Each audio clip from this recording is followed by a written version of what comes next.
Hello, hello. I'm going to pause for another few seconds as my lovely little computer says, setting up your meeting. Come on, redirecting, and in 2 seconds. Hi, hello, kia ora, good evening, good morning, wherever you are. It's been 3 weeks, but hey, I'm back. And this time I'm not back alone. I shared with you my amazing publisher editor, Margaret, 3 weeks ago. And today I get to introduce you to this other amazing woman in my life. She who kind of tries to keep me on the straight and narrow. But please say hello to Benny, my beautiful manager. She's up in New South Wales. I'm down here in Victoria. I've got the short sleeves on because I had the best temperature today. And thank you so much, Benny, for coming and having this chat with me. Oh, I'm so excited, Heather. It's like just playing. Well, we actually do call ourselves Thelma and Louise. So we haven't seen each other for a very long time, and I'm missing you. For people who don't know, Heather's been in lockdown now for, well, as of recently, almost 3 months? Yes. A really heavy duty lockdown with not going out anywhere, so it's been really hard to launch a book, have a life, manage to do all this stuff. So I feel very honored to be here and be part of this amazing event. So hello everyone from just outside of Sydney, Australia. It's late here, but we're so excited to be with you. It's late for Benny, folks. Benny's not the night owl that I am. No, I'm usually in bed by now. But we wanted to share some of the stuff that you and I do, because one of my great pleasures in life has been spending time with Heather and getting to know her and getting to know a lot of the fans that come, well, Heather likes to call her readers, to come to the events that we have been throughout Australia. And one of the things that has been really fabulous for me is watching that connection with you, Heather, and your readers. And we've travelled a lot up and down the east coast of Australia, and we go to library talks and bookshop events. And what's been really fascinating for me is the generosity of all of you that come and tell Heather your stories, and also to spend time with her. And I kind of hang around in the background pretending I'm there, I'm here too, but not interested. She's up front, trust me. What's that like for you? Getting people, what I have found really interesting is the intimacy of the relationship your readers have, and they feel an invitation to come and speak to you. And that's what I've really enjoyed. And sometimes it's been really, for me, I feel a lot of anxiousness and anguish for those lovely people telling you their really great stories. So how does that feel for you? Because I can tell that you're really kind of in that moment with them and nothing else matters to you other than being present with them. Oh, look, you're absolutely right. But before I actually answer that, I'm going to just let anyone tuning into this know that you deliberately avoided mentioning that you also travelled with me in New Zealand. And you did mention that we refer to ourselves as Thelma and Louise, because it was on that travelling in New Zealand where Benny was the driver and I was the navigator, that the temptation, I think, for her to drive over a cliff and shut me out was the strongest. And there were possibly times when I wanted to grab the steering wheel and drive over the cliff because of her driving. I've got to tell you, people, we would be, I don't know, we would have had 3 or 4 events and I'm exhausted. I'm so tired. I'm ready to just go to sleep. Madam over here is going, oh, and wasn't this fantastic? And did you see that lovely woman in the front of the audience? And la, la, la, la. I'm going, Heather, shut up. I'm trying to drive. I don't know where I'm going. But your energy and your capacity for love, I think, for all these beautiful people that are, wanting to come and hear you talk, I just really find it, I don't want to say overwhelming because it's a little bit overwhelming, but I find it really beautiful that people are so invested and want to be part of your story and they want to tell you their stories. And I know that must have some effect on you. Oh, absolutely it does. But, it's all positive. There's nothing negative or sad, or even when I'm being told things which are really, really traumatic for some of these people, the fact that they're choosing to tell them to me is, well, it's actually inspirational for me. Yeah. I Yeah. see in these people who are absolute strangers to me up until sort of maybe an hour ago when I stood in front of them and started talking. And sometimes that's when I get a feel for people too. I can almost pick out those in the audience who I think will want to come and talk to me one-on-one, that Yeah. they're not going to put their hand up. You can just see them in their seats, that they're getting a little bit antsy and they want to say something. And they're the ones that I make sure after I finish talking that I will gravitate to, and I will then find the opportunity for them to talk to me. And it's not just for a short period of time either. What I found really interesting, which is another reason I have to drag her away, is that, you know, you give people that time, their moment to tell you their stories and engage with you.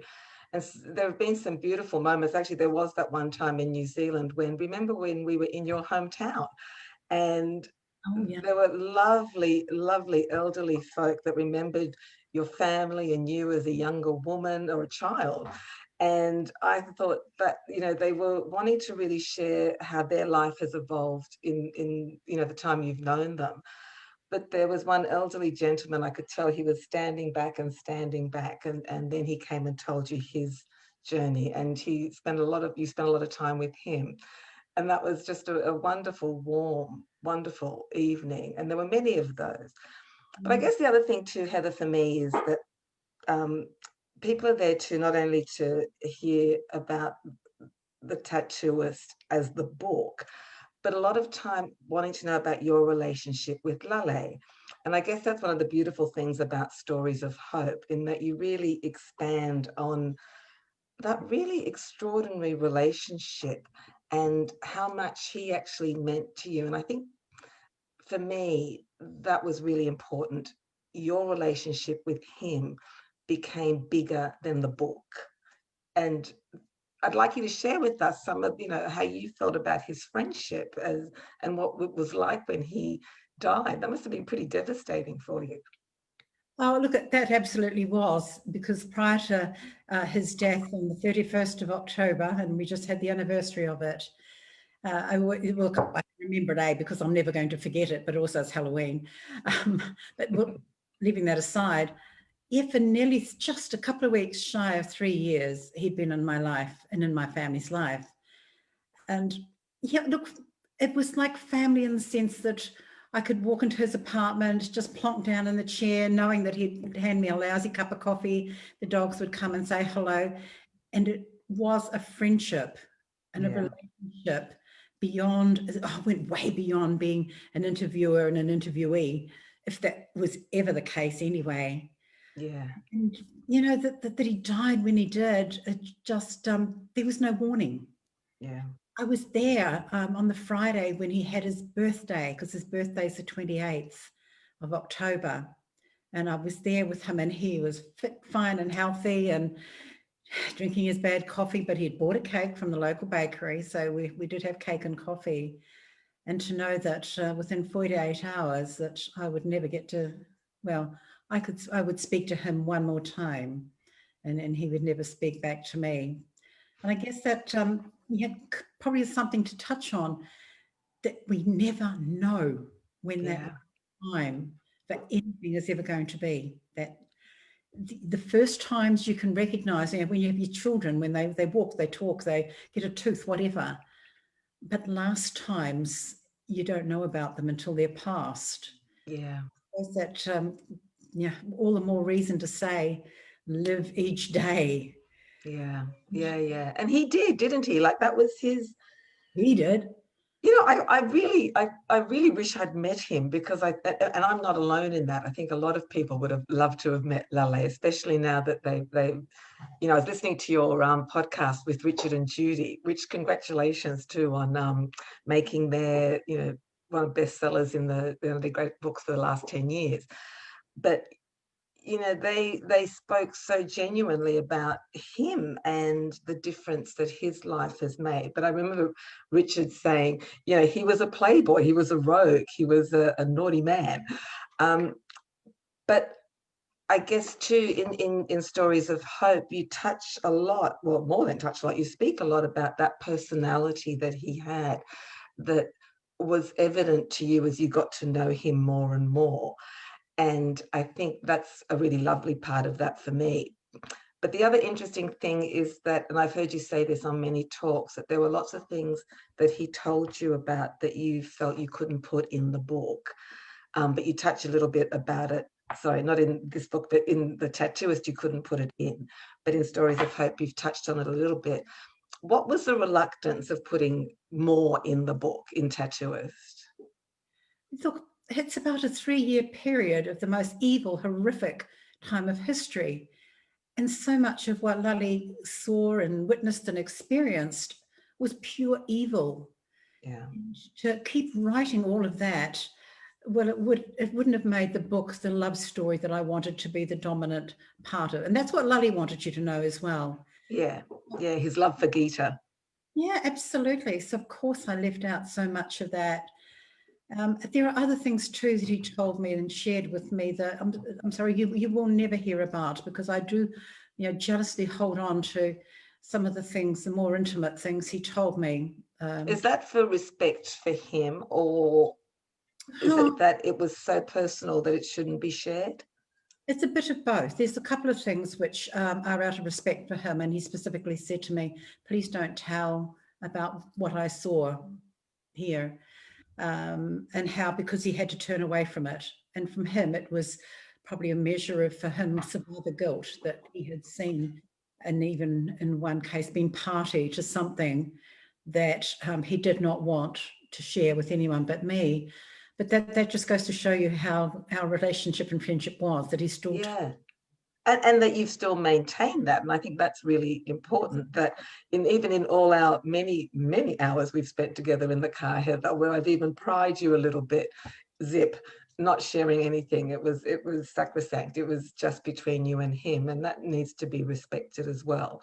And I think that's part of your cherished memory. But just going back to us touring and all the fun we had, I've got to tell you all because as Heather said, I'm actually more a manager than a publicist, and we have an amazing publicist in the UK, Francesca. So hi, Francesca. But I hope you don't mind me sharing this story, but it's so fun. So I decided to go on tour with Heather because we thought that would be a good thing, although we have a publicist here in Australia. And we were somewhere, and Heather said to me, where's your Mary Poppins bag? And I said, my what? She said, well, when I travel throughout the UK with Francesca has a Mary Poppins bag. And in this Mary Poppins bag is her bag of tricks. So it's got water and mints and a hairbrush if we can't find one. I looked at her, I went, I'm not doing that. If you want some water, it's over there. Sandwich. Anything my heart desires. When I'm with Francesca, I've just got to mention it. Oh, a sandwich might be nice. And what would you like? Ham and cheese? So, yes, you failed on the Mary Poppins bag. Hopeless, absolutely hopeless. And in the driving, apparently, too.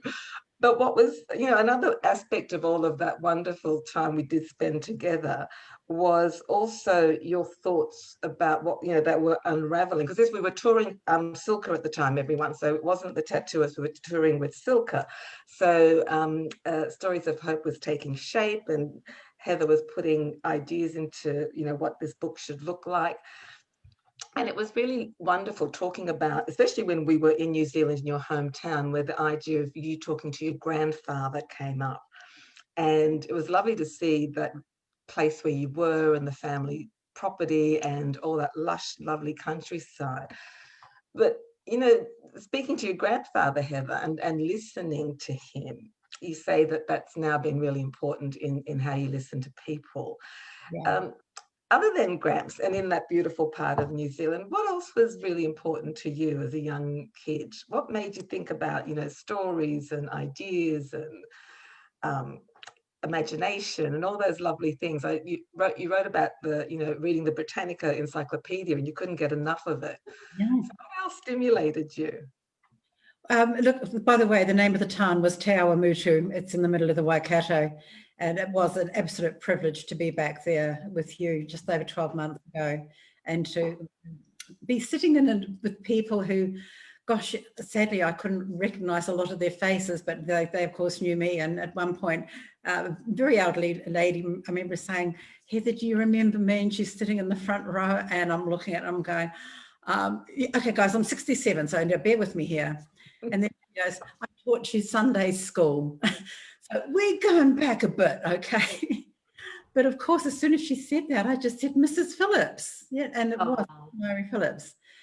Yes, all the beautiful memories of being back in Te Awamutu, and I had Benny drive through Parongia, which is in fact the village or the hamlet, whatever you want to call it, where I in fact grew up, and that's where my great-grandfather Gramps lived. But I guess where my imagination had to come from, and I allude to that in the book, was due to the fact that no bugger would talk to me and my family. None of the adults in my life, and that even included teachers, they were just there, and teaching was all very 3 R's and don't deviate, and just get me into trouble on a regular basis, which it did. And so I didn't have anything there to drive my imagination. I wasn't hearing any stories from within my family and the friendships in this small town. So of course I had to create my own. And I would do that by, as I said, going to Encyclopedia Britannica and just visualizing a totally different world.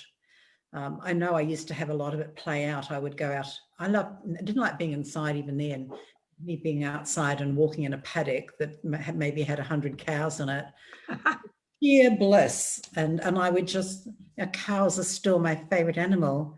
And I could just walk around talking to them. And you know what? They listened. Yeah, of course they did. But it was that sense of community, though, too, that I think also, I think that's what's really important about what some of the parts you've said in the book, too, how important we are as humans, to connect with each other by telling stories. And, I think Gramps telling you his stories and then you telling your grandkids' stories even, that whole idea of just using your imagination to tell little people good stories. And you have a wonderful relationship with your grandkids. And, there's that lovely thing in your book, which I'd love you to tell about, was that Rach not being able to, he's not listening to me? Ah, yes.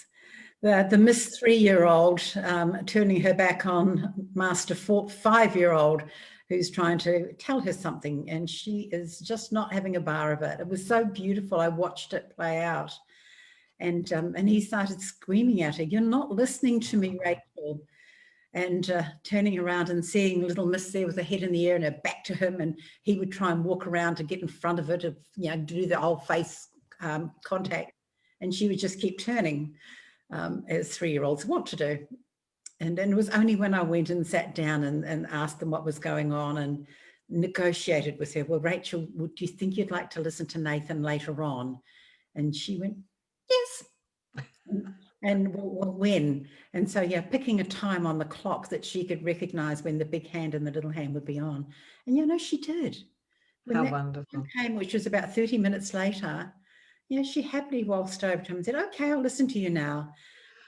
But what was it like for him not to be listened to? That's what I think is, for us too, when we're not being heard, when we're not being listened to, I find it really, He was doing exactly what we do as adults as well, as we actually raise our voice.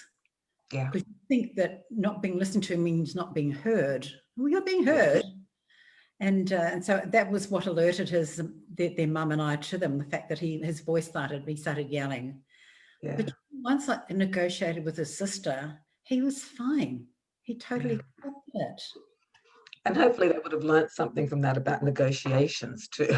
This is how you negotiate something.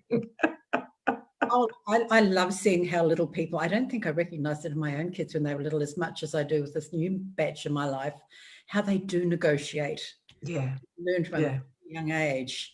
It's so interesting, isn't it? Just how, and I think that thing about raising your voice, I'm like that too. I'm, if I don't get heard, I get higher and higher.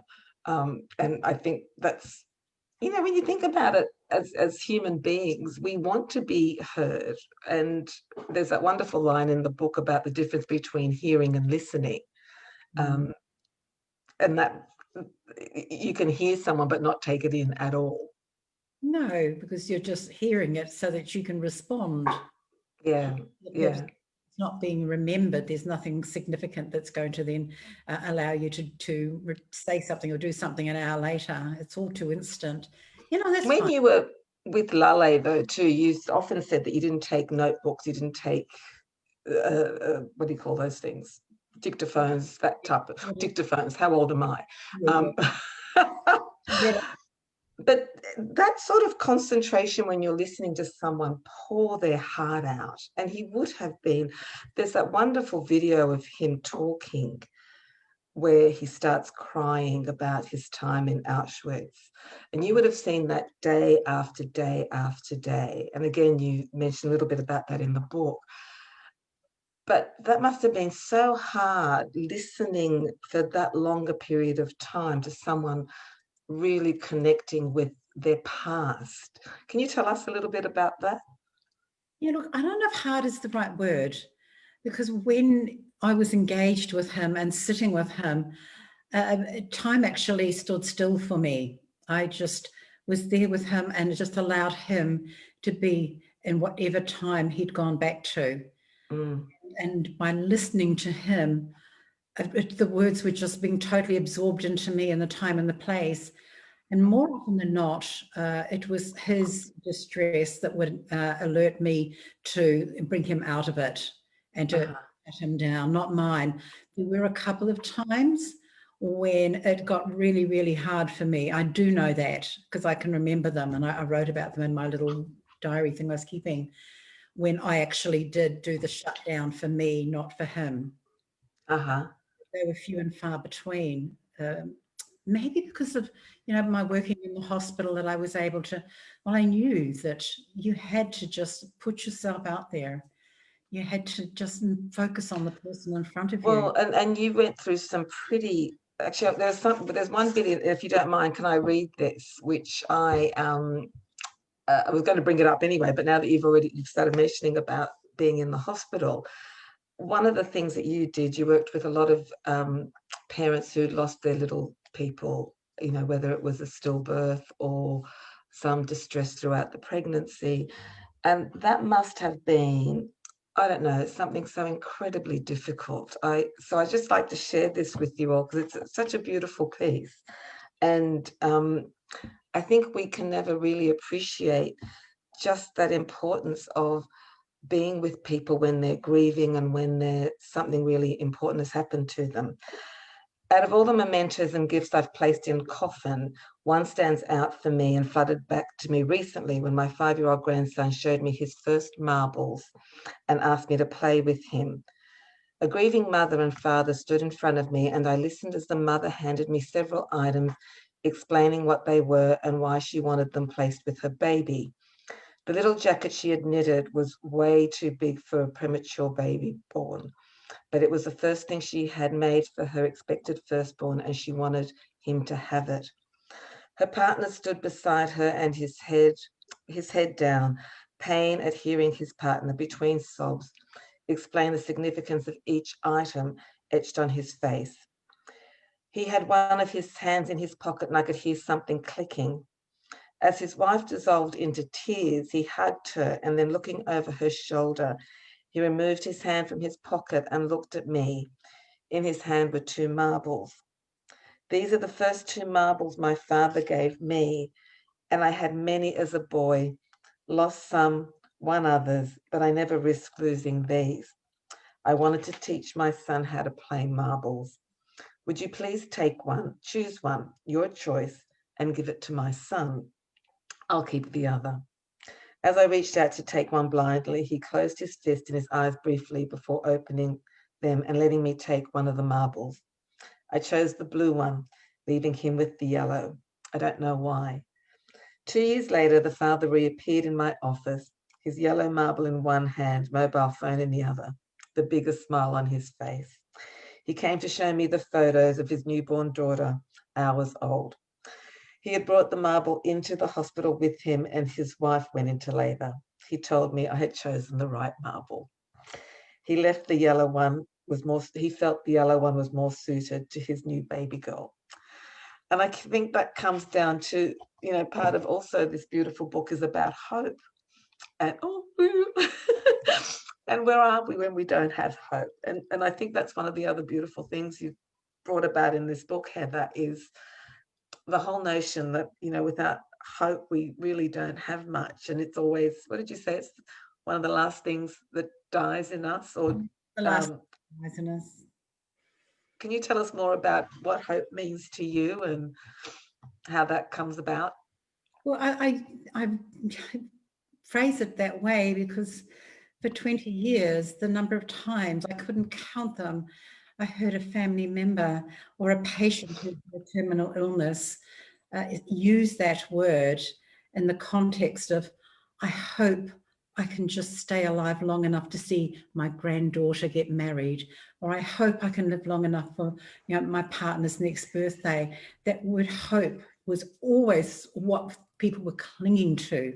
It's what we do cling to. Yeah. Every morning I wake up still and I'm going to hear that there've been 0 cases of COVID in Melbourne. And it's such a lovely emotion because there's nothing really negative about it. Hope, it just lifts you up. It gives you something to take that next step and to put the smile on your face and to cling to. So that's why, of course, the book Stories of Hope means so much to me. And we hope for so many things in our lives and we don't always get them. No, that's right. But that doesn't stop you hoping. But when you don't get them, or you get something which is a different version of what you hoped for, then that's good too. Because it makes you a different person. You hope for X, you got Y. All right, well, now this path that I had thought I was going to go down is not going to be the path I go down now. Yeah. Oh, I know that so well. You kind of... Can I ask you, and I've asked Benny if she will just talk about a book that she has written, a book that is just beautiful, folks. It's personal. I'm going to let her tell you about it. And because thanks for that. I might cry too. But well, yeah, I know a great deal about hope because it's one of the things that kept me going. So some 29 years ago, I had my first son, or my only son, my only child. And I had hoped for that child that was going to be incredibly clever, incredibly handsome, incredibly witty. And he is all those things, but he also was born with Down syndrome. And so all hope went out the window at that time. And I was, well, Heather, you would have seen plenty of parents that had children with intellectual disabilities, and it's certainly not the thing that you expect. And so it was a really difficult thing to come to terms with, having a child that was different, that was not what I was expecting. And I must say, I did lose all hope. And then, some 27 years later, I was at the Frankfurt Book Fair with a couple of colleagues, and one of my dear friends, who was Australian, but was working in a big publishing house in the US, always asked me how Richard was doing. And so I related this story to her that, he now had his own apartment, he had a girlfriend, he was incredibly successful, and his life was just so full. And she said to me, and I told her this story, and I was at a Down syndrome board meeting here in Australia, and it was getting very, very late, and I lived quite a distance from where the meeting was taking place. And one of the dads, who just had a young child, had said to me, oh my goodness, you're here very late, Benny. How are you getting home? And I said, oh, that's okay. I'm staying at Richard's. And he said to me, he looked at me and I went, oh my God, when Richard was born, I never thought I would say those words. I'm staying at Richard's. So my friend said to me, oh my goodness, you have to write a book called I'm Staying at Richard's. So I did, folks. And it was a very confronting, difficult hopeful thing that I did. And if it gives other people hope, then I'm really glad I wrote that book, because Richard gives me hope, and I think gives other parents hope that there is always something better to look forward to. And so, yeah, I stay at Richard's place a lot now, and he's amazing. But, you know, at the time when he was born, I had such dread and little hope. Um, and I think it's what you say in your book too, Heather, you know, which is wonderful about what Lale used to say, is you wake up in the morning and it's a good day. And I think, you know, my dad used to say things like that too. It'd be pouring with rain outside. It was, you know, cold and miserable. And he'd, you know, wake me up to take me to work going, get up, it's a beautiful day. Were you insane? But he was always, you know, and he lived through the war as well. And so when you have that attitude in life, hope is always there for you. It sits on your shoulder, doesn't it? Look, it does. And it's a shame to rearrange and rejig what you hope for, sometimes every day of the week. Yeah.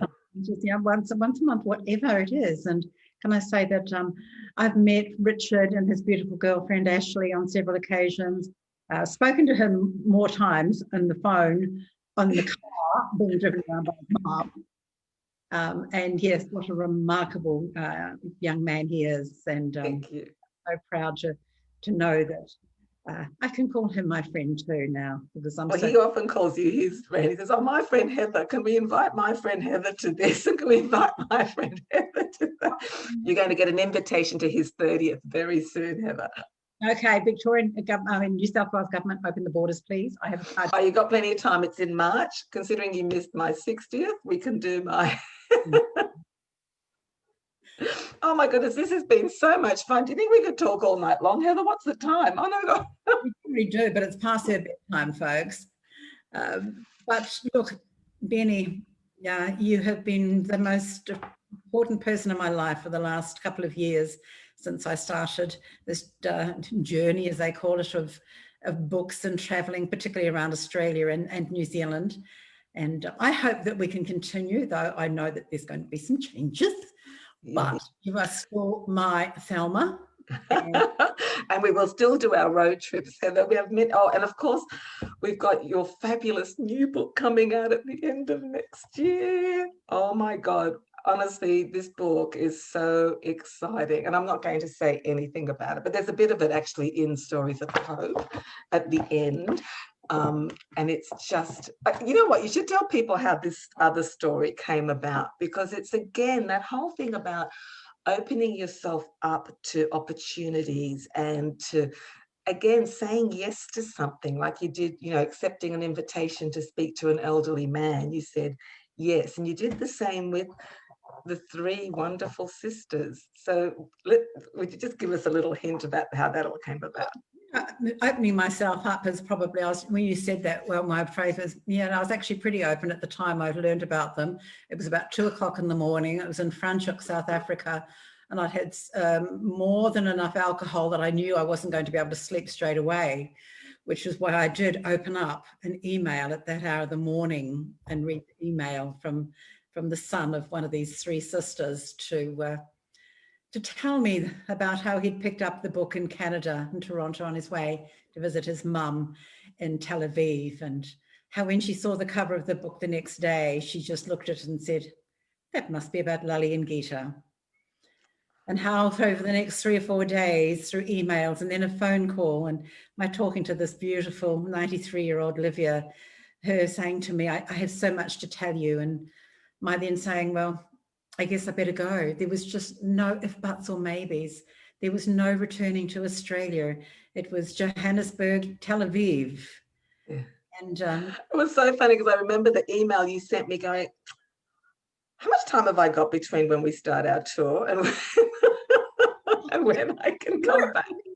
Yeah, because I know I really only had about 10 days back in Australia after South Africa before I went back into Europe, and picked up Mav and went to Koshita. Koshita, that's right. take 7 days of that out and just hope the family would, move on, guys. You've had enough of me. But no, look at it. That's it. It comes back to if you haven't got a damn good reason for saying yes, then say it. Yeah, and because it can be absolutely life-changing. Look what it's done for you and this amazing story and the three sisters. Wow, that's just so powerful. And again, these beautiful women had hope. They had hope that they could survive the horrors and then go to build something extraordinary. And look, because I can't get to Israel right now, I'm having video chats on a mobile with Livia. Livia's now 94, and while she's not tech savvy really, but her daughter Dorrit goes over there with her mobile, and we do video WhatsApp, and it is hysterical.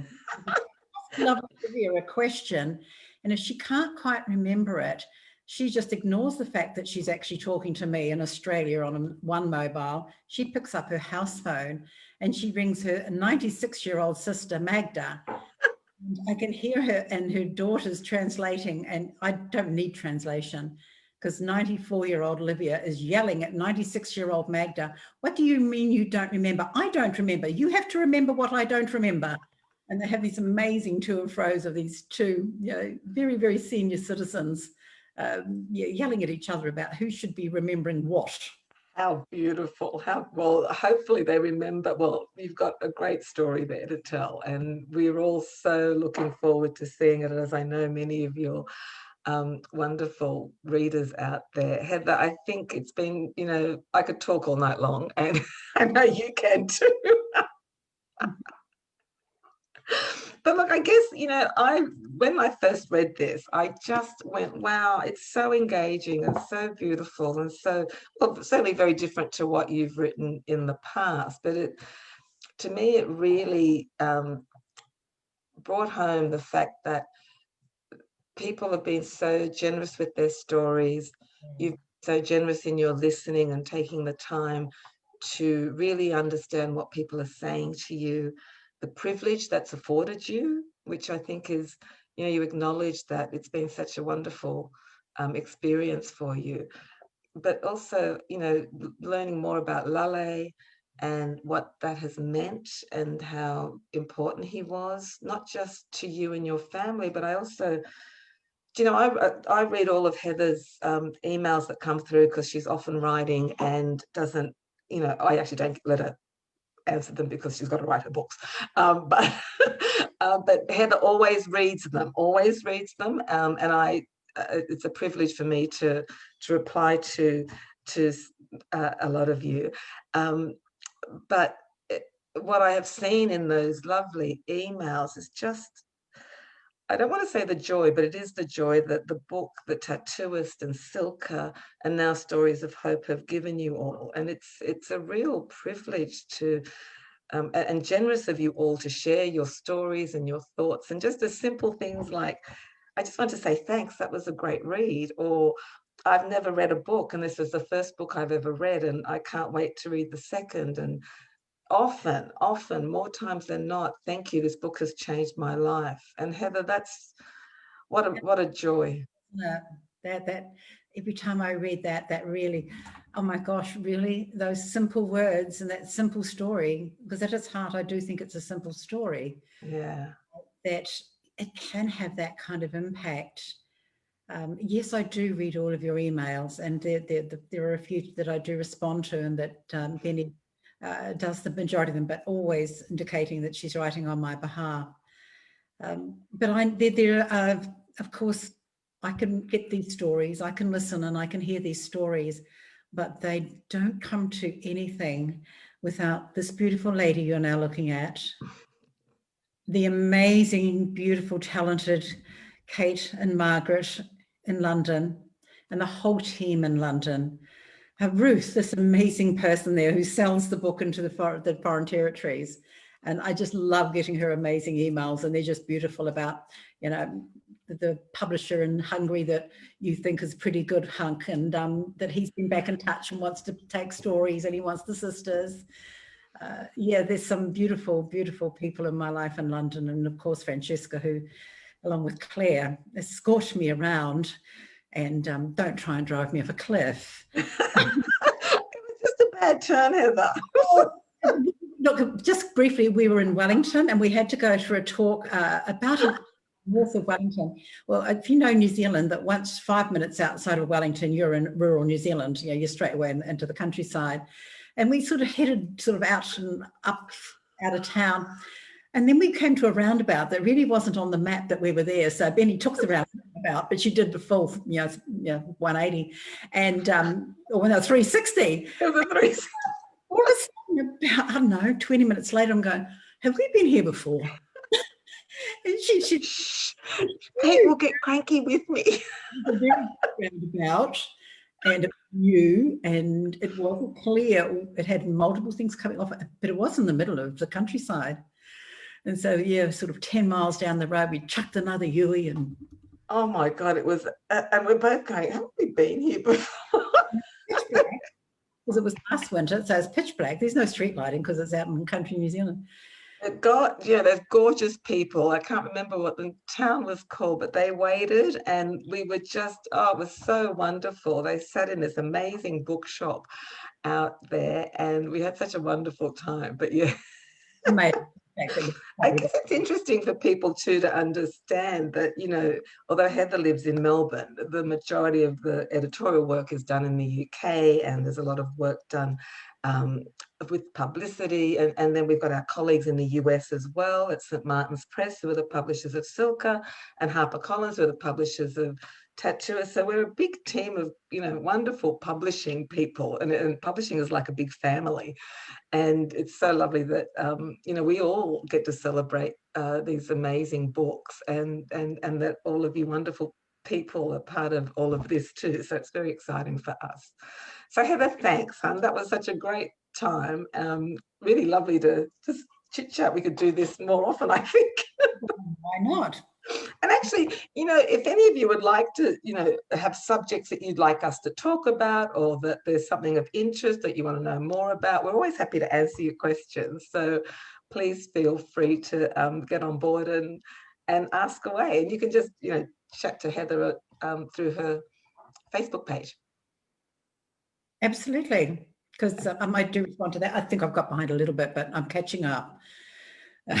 You've got a book to write, so. Instagram has been really, really busy sort of the last few months as well. And so, yes, I'm so delighted. Oh, wow.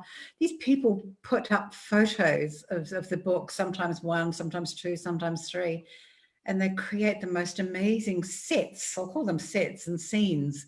And then put these beautiful photos on my Instagram page, which I'm just blown away with.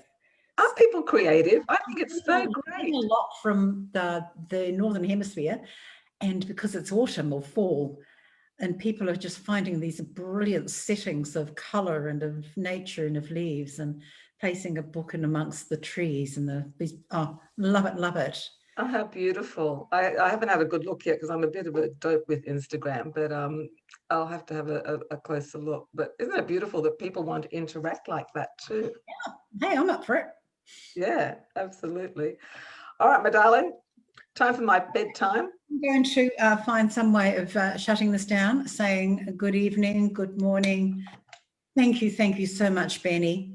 Oh my gosh, it's so lovely. Isn't this nice? I wish we could have more people on. We could all have actually we might try and do that next time, is have Kate and Margaret and Francesca. We could all have we could have a little Christmas fun towards the end of the year. We will do that. Yeah. Let me introduce you visually to these other amazing people in my life, and maybe we'll try and bring Jen and New York in. Oh, what a great idea. Oh, that'll be fun, wouldn't it? Let's get significant people they are the ones who get these books out to you folks. They are and they're so clever and so talented, but you know, you do the writing, Heather, so it's your story. Well, good night. Happy day, everyone, wherever you are in the world. Thanks for having me, Heather. Always, honey. We will talk no doubt tomorrow. We will indeed. Bye, everyone. Everyone. Lots of love.